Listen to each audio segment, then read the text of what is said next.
And one of the most provocative subject and titles, yes.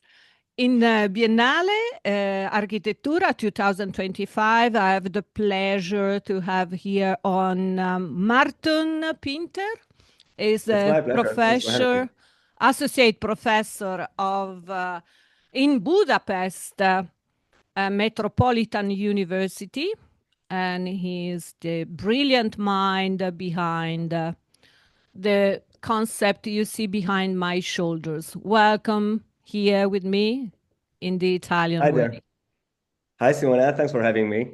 So I suppose this is the Italian way too. Yeah, but this is universal because your topic is absolutely universal. Nothing to see here. Could you explain the genesis and what you were meant to do with this project? Nothing to see. There is nothing to see here. Is ultimately a hot take in the first place.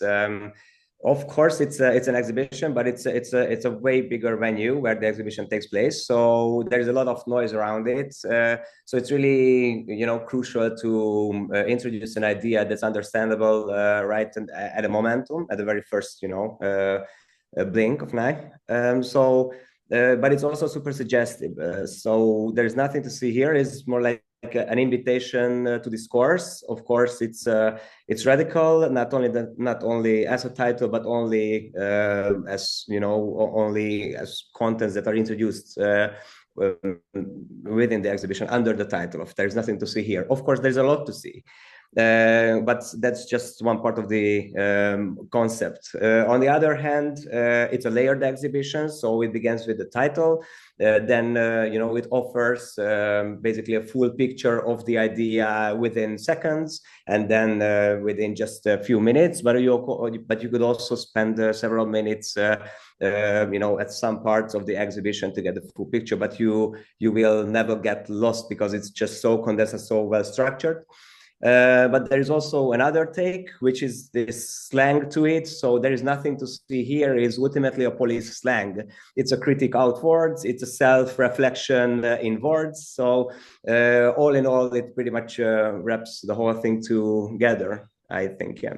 Okay, so the point is that you wanted to release this concept that is related to the skills and knowledge studying architectures, and it seems, and I can say it's worthwhile, the same that to move forward in life, you have to grab all your skills and experience and be able to be resilient and to see outside the box. Is that the meaning?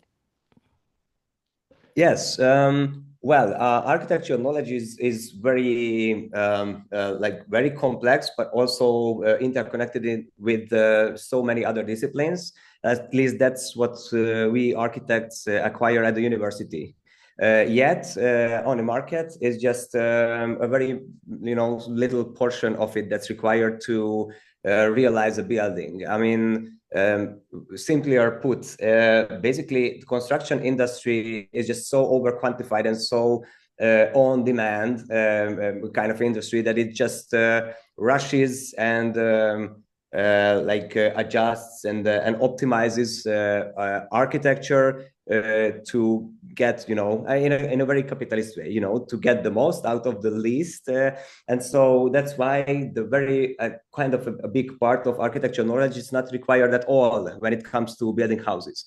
And so we introduce several career paths of architects, or used to be architects, or at least individuals who studied architecture. People who either had a kind of side project which grown beyond their architecture practice, or never really practiced architecture because of this constant demand and this over quantified kind of demand of the industry.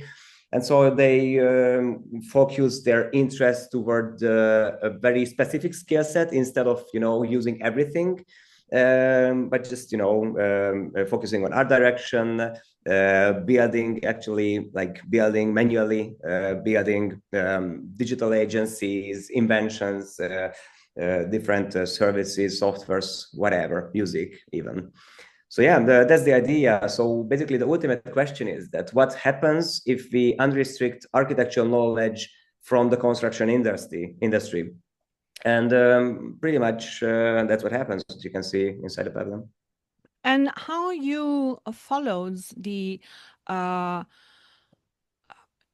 concept given by Carlo Ratti for this edition of Biennale, intelligence.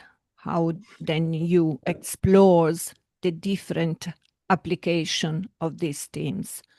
That's a very good question. There is this strange time loop when it comes to Hungarian participation in the Biennale, because the competition is always introduced like several months before the main curator is introduced by the La Biennale. So basically, I was completely blind when I came up with the idea, but then I saw the first manifesto by Carlo Ratti in December 2023 that we should urge all architectural knowledge around us to kind of face and find this, the crucial issues in the world around us. And I was like, man, this is like a perfect overlap what I've been doing research and working on for months already. So yeah, I was at that point, I was completely all in, that I just had to. I know it's very critical. I know it's not that celebratory, which is more likely welcomed as a national pavilion. I knew it's a hot take, but I just made the move, and so I reinforced every single aspect of the exhibition to match with Carlo Ratti's manifesto and idea even more. So that's what we did. Basically, we were, just adjusting and fine-tuning every single part of the exhibition with a very small team, I have to say, for a year, and it was like a complete year of work. Yes. Yeah. Your structure and the layout of your pavilion is composed by different elements, and could you tell us which are the most important challenges you had to face, because you set up different computers and visuals, but also this plastic manichini, we say in Italian. Yeah, I would like to know better how you conceive this space.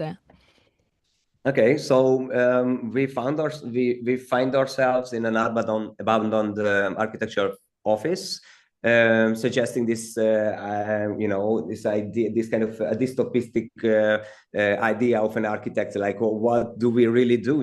I mean, nothing really, or rather working on a non-architecture project. So it's kind of a bit of moody, a bit spooky, vibe. Is again to deliver the idea, but also with the right sense of humor. So that's why it's more like a freezed movie set where you can find yourself just walking around, architects mimicking working on projects. This one of the main and the strongest element of this exhibition is the suspended ceiling. It's very low. It's 230. It again refers to this super stereotypical office vibe. 9 to 5ing, drawing the line, which will eventually never be built. So that's all about the atmosphere in the first place. And then, of course, you've got this let's say details or more subjective touches to it. For example, the figures. The figures is the most subjective indeed. I mean, let's call them mannequins. This is an Easter egg because I happened to work on Monditalia back in 2014 as I was on an internship at OMA. So basically, that was my very first architectural professional experience. And it was indeed the Biennale. And then we were working with these red figures at that exhibition. So I kind of it resembles that. It's an homage to Monditalia. That's about the red figures. Thank you. And then the red and the blue is just, you know, it's the easiest way to complete the circle. So it becomes this. It also becomes a color kind of a visual guide for the exhibition. So it's very straightforward. Red stands for something, and then I mean the red stands for the people behind the projects. Green is the project, and blue is the student feedback related to the project. So that's how it gets complete. About the displays, we were working with a very small team, and one of my colleague András Graf basically learned After Effects and Premiere Pro in a few months just to make these videos based on an interview with the exhibitors. So it's pretty much that, yeah. In fact, the visual impact, when I was scrolling and overviewing the press kit, the visual impact is absolutely potent, I have to say. So I want to ask you how you will translate this impact that you create and in a social relevance. So what do you envision the people when is gonna leave this pavilion? What you hope that will generate, which is the response of the audience? That's the most important to me. I mean, even more important than being on a column on the mainstream media, which is organic discourse. It's pretty much a taboo topic that we raise. So the most interesting afterlife of the exhibition when it gets into the academic scene, when it gets into the studio scene, into the workspace of people, you know, talking about this very typical moment of an architect, just drawing a line for what? That's the question. So it's an exhibition that I think is it's very analytic, but also it's not that complex. Why I think it's really strong. I mean, it's one of the strengths of the exhibition for sure. That it's very on point, straightforward, but also offering a perspective. So it's not just this, it does not summon the doom of architecture. You know, it's not the end of the profession. It's a status quo of the actual profession, what we experience now on a daily basis, but also offers perspective, as many perspective as exhibitors we have. And so we try to kind of create a hub, very concentrated hub of criticizing ourselves, what we do, what we stand for, what's our purpose. And in that sense, since it's very self-reflective, it could be self-reflective on an individual level. That's what I hope for. Yes. So what do you think on if you have any kind of suggestion to give to the audience related to these skills that architecture studies gave you, and how you can turn something else, maybe something your profession in a certain way much more successful. Which are the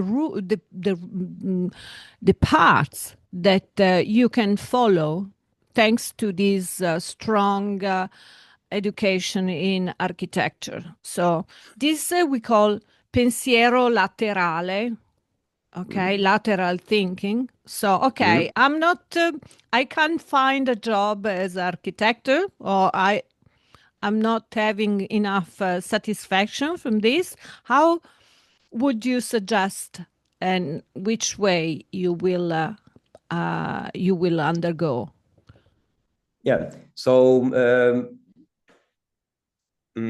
Ultimately, the biggest issue with architecture is that we don't really see the outcome of our time and of our effort. It's slow. It's very, very, very complex. It's again way too market driven. So that's therefore it's not even transparent. So if we find, even just the simplest way is to create very like smaller, objects, or like a participative architecture is one way to go, which also requires the entire kind of umbrella, what we require at the university, but you can actually realize your ideas. That's one way to go. So you don't necessarily have to go way far from what you dreamed of.